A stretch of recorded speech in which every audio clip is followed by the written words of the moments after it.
Hi people, it's me, Anja. My pronouns are she and her, and welcome back to my channel for a new reading vlog and a new chapter of my series where I read a book originally published a decade ago to see whether or not they aged well. And recently I read The Darkest Minds, which was absolutely not very good. And today's pick is Paper Towns, written by John Green, who famously wrote The Fault in Our Stars and Looking for Alaska and a bunch of other books.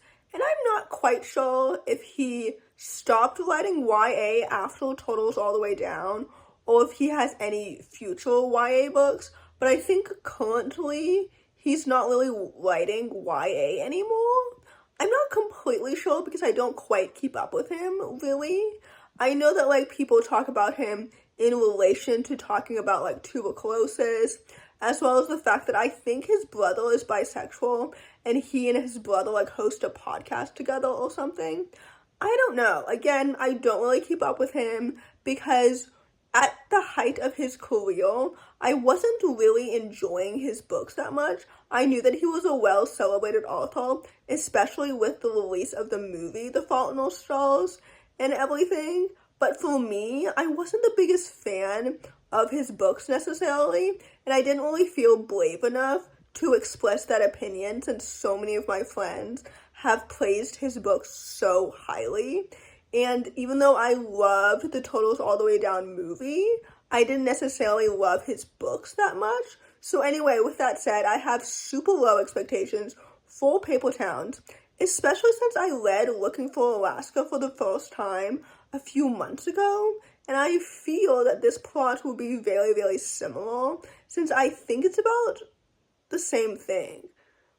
In the sense that it's about how we really shouldn't romanticize people and how most of the time when you romanticize somebody, they're not the person that you think that they are, because when you romanticize somebody, you put them on a pedestal and you don't necessarily humanize them or look at them with a nuanced lens, especially through the male gaze. So I think Paper Towns is a YA contemporary following a young main character who is looking for this girl who doesn't necessarily want to be found, and basically she disappeared or something like that, which I'm a little confused by, especially concerning the logistics of that, because when your teenage daughter goes missing, obviously that's a concern.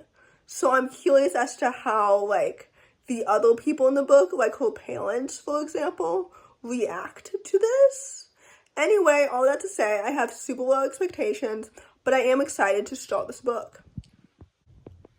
So Wikipedia says that this book was published originally in 2008, which, first of all, makes this book so much older than I thought it was. I thought this book was a little bit newer, but also I guess all of John Green's books have been published prior to 2013, but I thought for some reason that the books were published later than that, just because of the release dates of some of the movies, because this book has also been adapted into a movie, right? And it stars Cara Delevingne, right? I don't know who plays Quentin.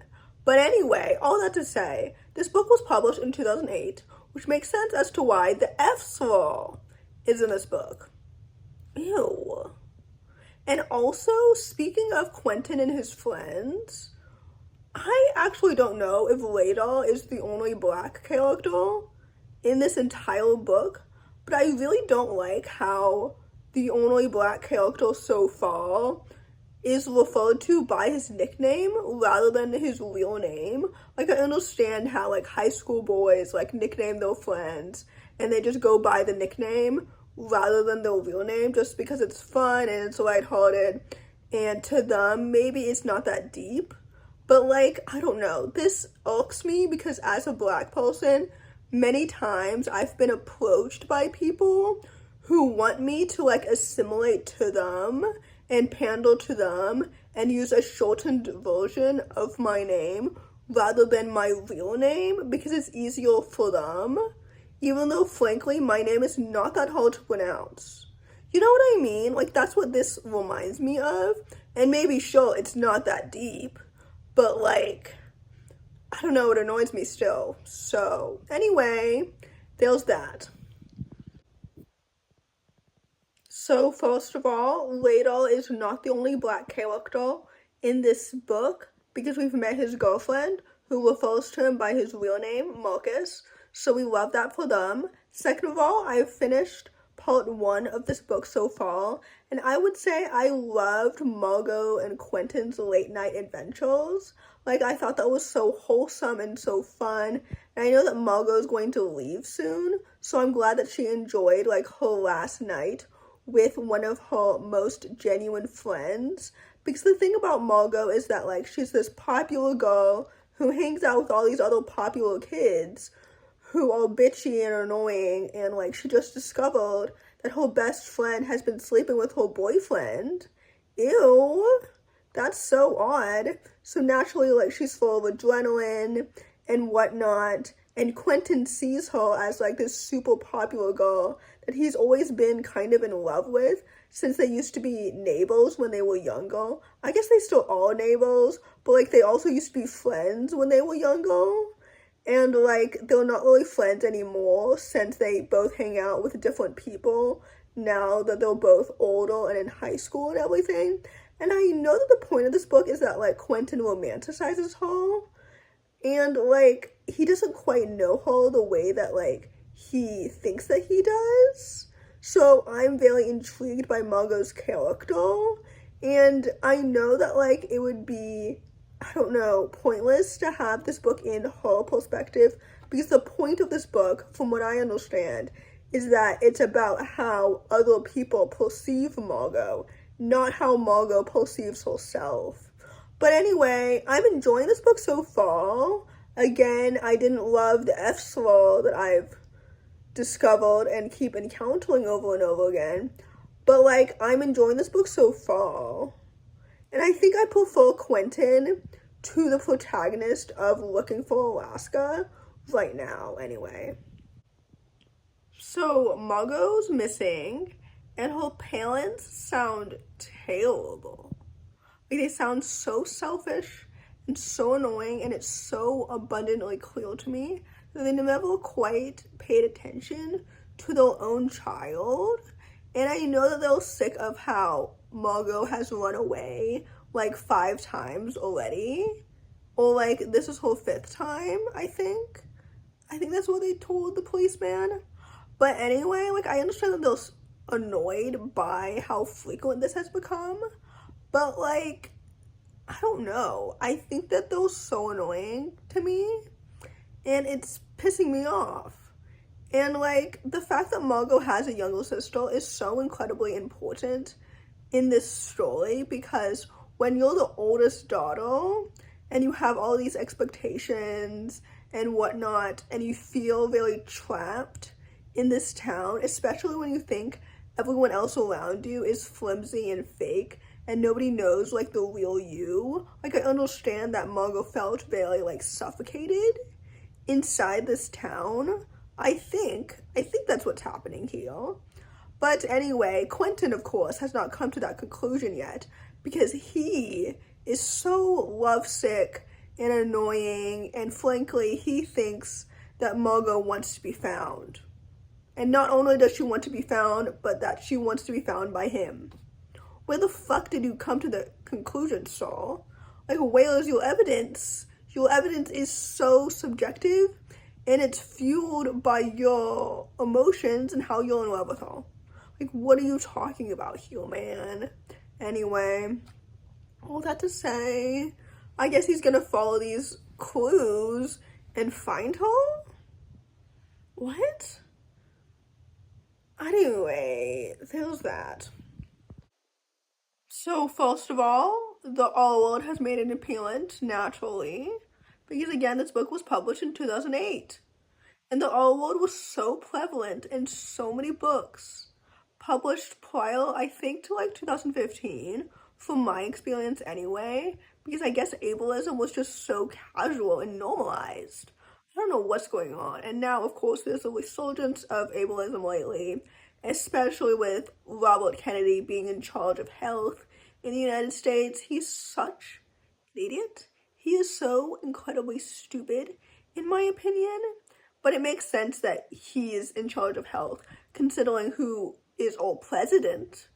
You know what I mean? Anyway, I'm enjoying this book, but I'm also like confused as to why Quentin thinks that it's his like mission to find Margot. Like, why do you care so much? I'm sure it will be revealed that he's like in love with her or whatever, but like, what? Anyway, I'm like halfway through this book now. Maybe 42%, maybe 50, I don't know. But yeah, as for his friends, I think they're kind of okay. They're kind of one-dimensional. But like, so is he. But maybe that's the point. Maybe that is the point. John Green is so overrated. And yeah, there's that. Hi, so I've discovered another swirl in this book, and even though I know that the S word isn't as well known as a swirl as compared to the other swirls that I've encountered so far reading this book, I still think it's important to note just because of like the context of this word and how casually ableist it is, because one of my like things about contextualizing these books is to talk about whether or not they've aged well, particularly concerning the language that was so commonly used back in 2008 or 2007 or whatever, and how that has changed or hasn't changed now in 2025. Does that make any sense? Like, I know that language evolves over time. I think it's so fascinating how that happens and everything. So anyway, yeah, that's where I'm at so far. So I'm almost at the end of this book. And so they found Margot. And frankly, although it's true, I think that Quentin wanted to find her so that he could be her knight in saving armor or whatever. It's also true that many people in Margot's life, such as Lucy and Lacey, and everyone were genuinely very worried about her. And she fell off of the plate of the earth. That's not the expression. The face of the earth. Anyway, that's genuinely quite concerning, and Margot should take accountability with that. And I understand that she's frustrated at Quentin, because same, but like, she should not be so bitchy towards Lacey. Like, Lacey genuinely cared about her. And I don't know. I feel like, obviously, I've been saying this whole time that, like, Quentin has been romanticizing her this whole time. And it turns out that underneath everything, Margot's kind of a bitch. Which I know is the point. Because she left without telling anybody, which is a bitchy move. Like, what the fuck? Why would she do that? And anyway, yeah, that's where I'm at. So as Margot is explaining like why she ran away and everything to Quentin, it's really interesting to me that she thinks of their town as like a paper town, as being so flimsy and full of people that aren't really real, but like she didn't really humanize them. She didn't get to know them either. You know what I mean? Like, you have to give people opportunities to get to know them. And then, like, she's judging them just as much as she thinks they're judging her. Does that make any sense? And also, I feel like she's rather depressed. And she's not doing very well upstairs. You know what I mean? I feel like there's so much about her that's not really being discussed, but only alluded to. I don't know. Maybe I'm reaching. Anyway, that's where I'm at. So I've finished the book. I rated it 3 stars. I don't necessarily ship Quentin and Margot together because I feel like they don't know each other very well. So what is the point of that? I don't know. I felt like Quentin is not a fully formed, well-developed main character, and neither is Margot, but I feel like Margot's characterization was on purpose because of the whole message of the book, whereas Quentin should be more well developed and he isn't. Does that make any sense? Anyway, maybe I should watch the movie. Does the movie have better developed characters? It probably doesn't, because historically, film adaptations are never as good as the book and are often even more underdeveloped than the original story. Anyway, I digress. I rated this book 3 stars. I think I prefer it to Looking for Alaska, but overall, like, John Green is just not for me. I feel like he has a lot of like quotable lines or whatever that people always remember and they put on Redbubble or whatever, but like his actual characters don't really feel like real people. And I feel like I just don't like his writing overall, because I've read so many better YA books, not just published now, but even published then. I don't know. All that to say, this book feels very 2008. I don't know what else to say. So, yeah, there's that. So, in conclusion, my favorite part of this book was definitely the friendship between Lacey and Margot. I feel like Lacey and Lucy are the only characters who really saw Margot for who she really was and who actually genuinely cared about her.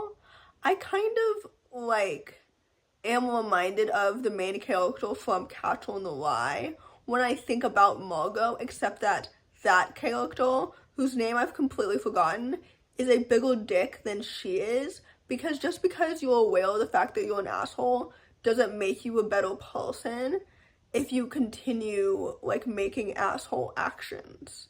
You know what I mean? Anyway, I didn't like Catcher in the Rye, as we all know, but back to Paper Towns. I think that Margot is a very fascinating, realistic character. I wish that more about her was developed, honestly. The ending felt very abrupt, but also bittersweet, honestly. Anyway, I wish that his friendships with his best friends were more developed, because I felt like nobody really listened to each other and they were all there out of convenience instead of like a genuine connection. Does that make any sense? Anyway, all that to say, I rated this book 3 stars. I understand this book is so well praised, but honestly, I think it's overrated, as is all of the rest of his books. Even though I have not read An Abundance of Catherine's yet, but I don't think that I will, honestly. Anyway, all that to say, if you enjoy this book, please don't hesitate to give it a big thumbs up. Comment down below the lion emoji if you made it all the way to the end of the video. Thanks for watching. Subscribe to my channel if you're new, and I'll see you in my next video. Bye.